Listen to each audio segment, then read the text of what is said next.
आसमान में काले घने बादल ऐसे छा गए थे जैसे दिन में ही रात हो गई हो। ठंडी हवाएं चल रही थीं और बिजली कड़क रही थी। माधव अपनी पुरानी लकड़ी की रेहड़ी को धकेलता हुआ चौराहे की तरफ जा रहा था। माधव बहुत गरीब था। उसके पास बस यही एक ठेला था जिससे वो पाव भाजी बेचकर अपना गुजारा करता था। उसके घर की छत कच्ची थी जो हर बारिश में टपकने लगती थी। हे भगवान, आज बस बारिश ना हो। अगर आज भाजी नहीं बिकी तो कल तक सब खराब हो जाएगा। घर में राशन भी खत्म हो चुका है। सुमित्रा इस उम्मीद में होगी कि आज कुछ पैसे लेकर आऊंगा तो घर का चूल्हा जलेगा। जैसे ही माधव ने चौराहे पर अपना ठेला लगाया वैसे ही मोटी मोटी बूंदें गिरने लगी। देखते ही देखते बहुत तेज बारिश शुरू हो गई। लोग अपनी अपनी दुकानों के शटर गिराकर घर जाने लगे। तभी माधव ने जल्दी से एक फटी हुई पन्नी निकाली और अपनी पाव भाजी को बचाने के लिए उसे ढक दिया। वो खुद तो भीग रहा था पर उसे चिंता अपनी भाजी की थी। तभी गांव का एक आदमी बिरजू, जो माधव के ठेले के पास से जा रहा था, उसने माधव से कहा, अरे माधव, ये क्या कर रहे हो? ऐसी आफत वाली बारिश में कौन बाहर आएगा तुम्हारी पाव भाजी खाने? घर जा भाई, वरना बीमार हो जाएगा। बिरजू भाई, गरीब को बीमारी से ज्यादा भूख का डर लगता है। आज दिन भर से 1 रुपए की भी बोहनी नहीं हुई है। अगर खाली हाथ घर गया तो सुमित्रा को क्या मुंह दिखाऊंगा। बारिश और भी तेज हो गई।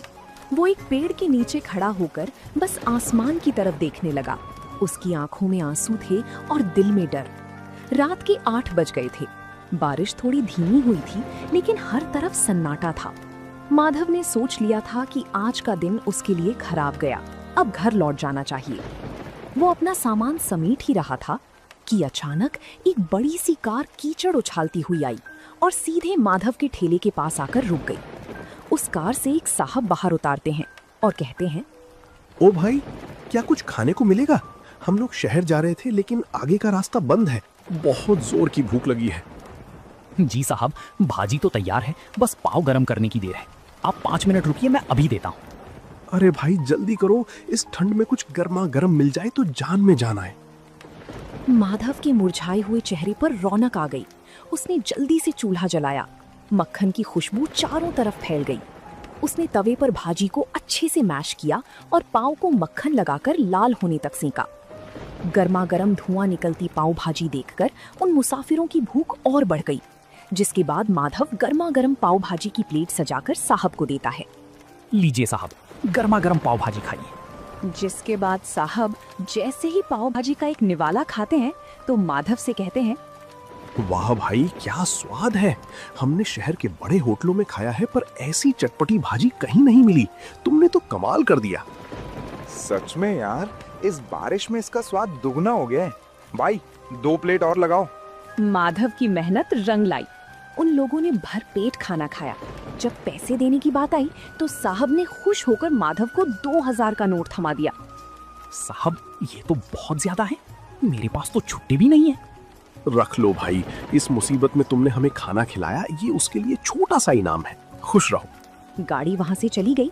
तभी माधव ने उस नोट को अपने सिर से लगाया और भगवान का शुक्रिया किया। वो जल्दी जल्दी अपना ठेला लेकर घर की तरफ भागा। उसे लग रहा था जैसे आज वो दुनिया का सबसे अमीर आदमी है, पर उसे नहीं पता था कि गांव का ही एक लालची आदमी राजेश ये सब छिपकर देख रहा था और उसके मन में जलन पैदा हो रही थी। राजेश गांव में एक छोटी सी किराने की दुकान चलाता था, लेकिन उसका दिल बहुत छोटा था। जब उसने देखा कि कल रात माधव ने एक ही बार में 2000 रुपए कमा लिए तो उसके पेट में वो बात पच नहीं पाती। वो सोचने लगा कि अगर ये गरीब पाव भाजी वाला ऐसे ही पैसे कमाने लगा तो कल को ये मेरी बराबरी करने लगेगा। जिसके बाद उसने अपने चेले से कहा, देख रहा है कल्लू, कल तक जिसके पास नमक खरीदने के पैसे नहीं थे, आज उसके ठाठ देख। ये शहर वाले भी पागल है, कहीं भी रुककर कुछ भी खा लेते हैं। हमें कुछ ऐसा करना होगा कि इसकी दुकान पर कोई कदम भी ना रखे। शाम को फिर से हल्की हल्की बूंदाबांदी शुरू हो गई। माधव अपनी भाजी तैयार कर रहा था। तभी राजेश अपने 2-3 साथियों के साथ वहां पहुंचा और जानबूझकर शोर मचाने लगा। अरे छी छी माधव, ये कैसी बदबू आ रही है तेरे ठेले से? इस भाजी में सब्जियां सड़ी हुई इस्तेमाल कर रहा है क्या? कल रात शहर वालों को तो ठग लिया और अब हमें बीमार करने का इरादा है क्या? नहीं राजेश भैया, ये आप कैसी बात कर रहे हैं? सुमित्रा ने सुबह ही मंडी से ताजी गोभी और मटर लाकर दिए हैं और अपने ठेले पर सफाई का पूरा ध्यान भी रखता हूँ। अरे चुप कर, सबको दिख रहा है कि तू बारिश के गंदे पानी में पाँव सेक रहा है। गांव वालों सुन लो, अगर माधव की पाव भाजी खाई तो पेट खराब होना पक्का है। कल रात जो लोग खाकर गए थे, सुना है उनकी तबीयत बिगड़ गई है। राजेश की बात सुनकर जो एक दो लोग आने वाले थे वो भी ठिठक गए। गांव में अफवाह आग की तरह फैलती है। माधव सफाई देता रहा, लेकिन राजेश ने वहां इतना हंगामा किया कि लोग डर के मारे दूर हटने लगे। माधव का दिल टूट गया। उसे समझ ही नहीं आ रहा था कि बिना किसी गलती के उसे ये सब क्यों झेलना पड़ रहा है। अगले 2 घंटे तक माधव खाली बैठा रहा। बारिश तेज होने लगी थी और राजेश दूर खड़ा ये सब देखकर हंस रहा था। तभी अचानक वही गाड़ी फिर से आकर रुकी जो परसों आई थी। गाड़ी से वही साहब बाहर निकले, लेकिन आज उनके साथ उनकी पत्नी भी थी। साहब मुस्कुराते हुए माधव के पास आते हैं और कहते हैं, नमस्ते भाई, आज हम खास तौर पर तुम्हारी पाव भाजी खाने के लिए शहर से यहाँ तक आए हैं। मेरी पत्नी को तुम्हारी भाजी का स्वाद इतना पसंद आया कि उसने आज घर पर खाना ही नहीं बनाया। साहब, पर यहाँ तो लोग कह रहे हैं कि मेरी भाजी खाकर आपकी तबीयत खराब हो गई थी। अरे कौन फैला रहा है ये झूठ? हम तो कल से और ज्यादा तरोताजा महसूस कर रहे हैं। बल्कि मैंने तो अपने ऑफिस के ग्रुप में भी तुम्हारी फोटो डाली है। देखो पीछे एक और गाड़ी आ रही है, वो सब मेरे दोस्त हैं। साहब की बात सुनते ही राजेश का चेहरा पीला पड़ गया। देखते ही देखते वहां 3-4 गाड़ियां और रुक गईं। माधव ने फुर्ती से काम शुरू किया। ताजे मक्खन और मसालों की ऐसी महक उठी कि गांव के जो लोग राजेश की बातों में आ गए थे वो भी अपनी भूख नहीं रोक पाए। तभी गांव का एक बुजुर्ग माधव के ठेले पर आकर बोलता है, माधव बेटा, हमें माफ करना, हम इस राजेश की बातों में आ गए थे। हमें भी एक प्लेट पाव भाजी खिलाओ, इसकी खुशबू ने तो भूख जगा दी है। उस रात माधव की सारी भाजी बिक गई। राजेश शर्म के मारे वहां से खिसक गया।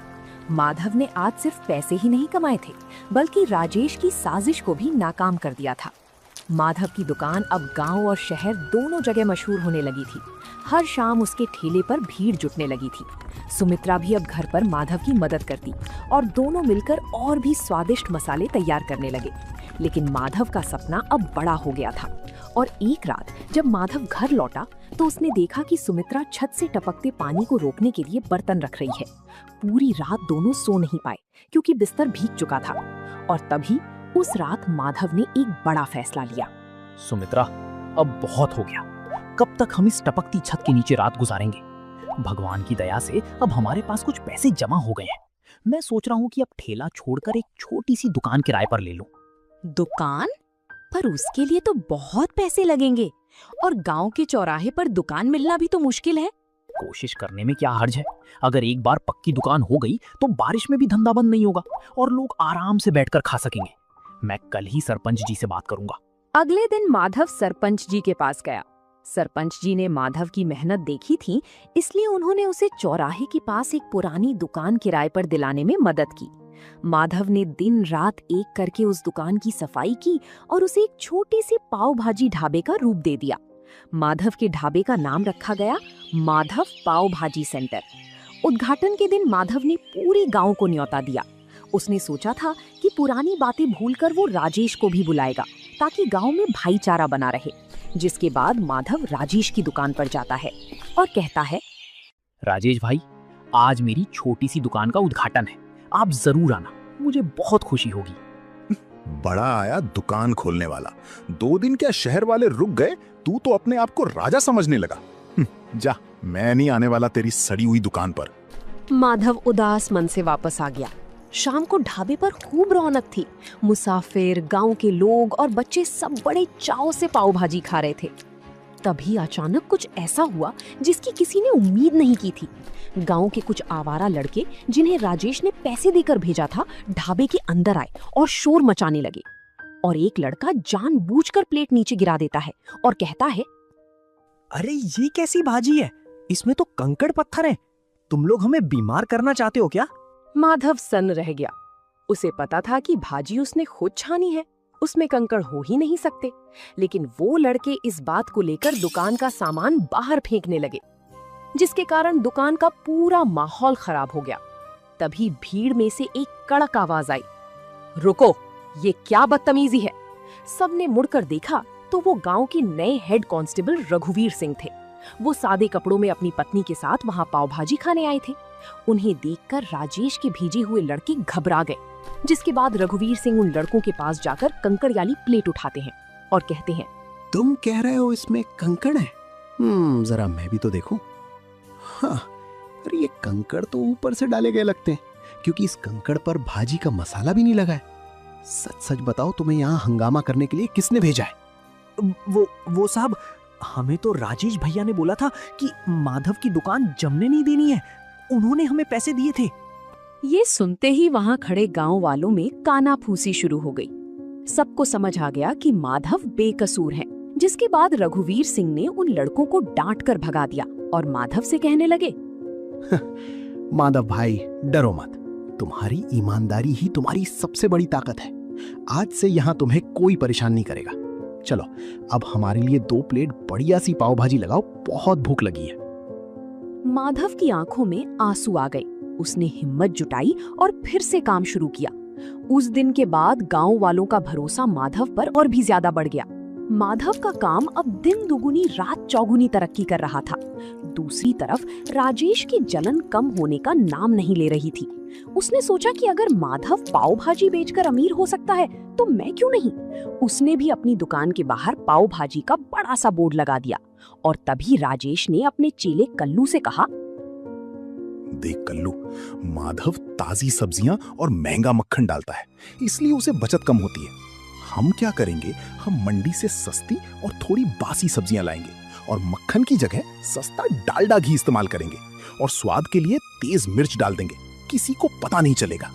राजेश ने दुकान तो शुरू कर दी, लेकिन उसका इरादा सिर्फ पैसा कमाना था, सेवा करना नहीं। शुरुआत में कुछ लोग कम दाम के लालच में राजेश के पास गए, लेकिन 2 ही दिन में असर दिखने लगा और एक दिन गांव का एक आदमी पेट पकड़कर राजेश की दुकान पर आया और कहने लगा, अरे राजेश, ये क्या खिला दिया तुमने? कल रात तुम्हारी पाव भाजी खाई थी, तब से पूरे घर का पेट खराब हो गया है। डॉक्टर के यहाँ चक्कर लगाने पड़ रहे हैं।